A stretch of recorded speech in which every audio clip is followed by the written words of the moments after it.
Welcome to another edition of MCC Now News. I'm sitting down with MCC Communications Professor and NBC Connecticut Sports Director Kevin Nathan. Professor Nathan just got back from covering the Winter Olympics in Sochi, Russia. I will talk with him about his career in life and his time in Sochi.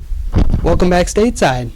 Yes, it's great to be back home. It was a wonderful experience going to Russia, but certainly with 3 kids and a beautiful wife at home, I miss them dearly. And naturally going over there with the whole terror threat, Daniel, I had my trepidation, and it's good to be back on U.S. soil. So first, tell me a little bit about yourself.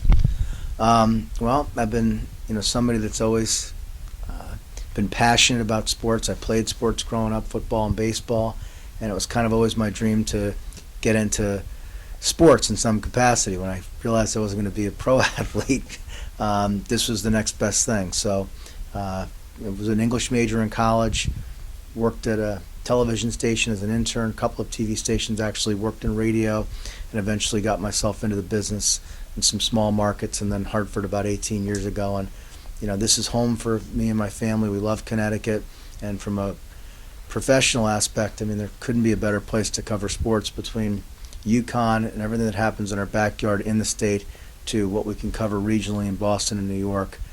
It's been an opportunity of a lifetime. All about my family. My favorite thing is to be at home with my 3 kids, or to be watching their sporting events. As much as I love covering Connecticut sports and the Olympics, nothing makes me happier than watching my own kids play their sport. I just like to see them play sports and learn lessons, and that's my favorite thing to do. That's my hobby, my family. Well, I think London, there was less concern going over there about security and logistics. We were able to kind of go off the beaten path more in London and to do more flavor stories, if you will.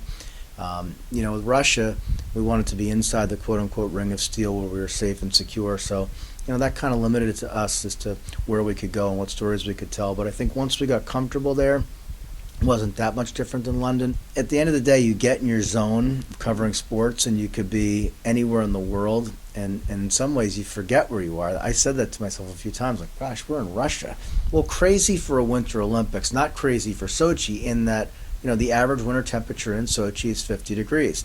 Where we were predominantly in Sochi is a subtropical climate. It's along the Black Sea, not far from the Middle East.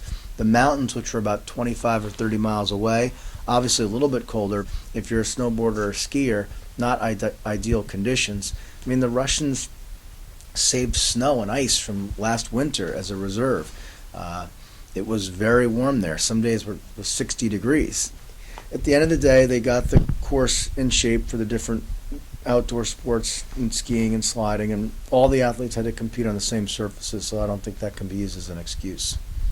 The biggest difficulty is being away from your family for a month. But the second thing is that, it's grueling. It's the most rewarding experience you'll have professionally, but mentally you have to be geared up. You're going to work 16, 17 hours a day for a month straight, and you have to be focused and you have to be poised. You can't lose your cool. You got to be very patient, and you have to be willing to grind through, work very hard, plan ahead. Understand that not everything's going to go perfectly every time, whether it's your broadcast or the logistics, and work through all that. Typical day was get up around 6 o'clock in the morning, go right into the IBC, and remember, we were 9 hours ahead, so if I'm getting in at 7 o'clock local time, or even 6:30 local time was more when I would get in, that's 9:30 East Coast, and we would prepare our 11 o'clock or 11:30 late local news with the help of my colleagues back in Connecticut. Once I did that broadcast, I'd spend the morning either writing, editing, producing pieces, and or planning ahead for how we're going to get the next set of interviews. Then we would do our afternoon broadcasts from Sochi, which were the mornings in Connecticut, because we're 9 hours ahead, so afternoon Sochi, morning Connecticut. And then when that was wrapped up at 4 o'clock local time, we usually do more reporting, more interviews, more stories. We might get out of there at 8, 9, 10 o'clock at night. We were at a function, and President Putin showed up there, and I was literally 15 feet from him, and I just was sort of surprised that we were 15 feet from one of the richest, most powerful men in the world. Whatever you think of Mr. Putin politically or otherwise, I was just surprised that we would be that close to somebody of that stature. I'm not adjusted yet to the time difference. I've only been back for 2 days, and I'm still out of it. I've tried to sleep well the last couple of nights, but they say it takes 1 day for every hour of time difference. So it's a 9-hour time difference, so that means 9 days. Oh, I'd go. I mean, I don't know. That's not my decision to make. But before South Korea, we got to get through Rio and Yep. Summer Olympics, which is 28 months away. Not that I'm counting. But yeah, I hope to go. I mean, the Olympics are special. Anytime you can bring the whole world together in a peaceful way and get to tell stories about these special Olympians, it's an awesome experience.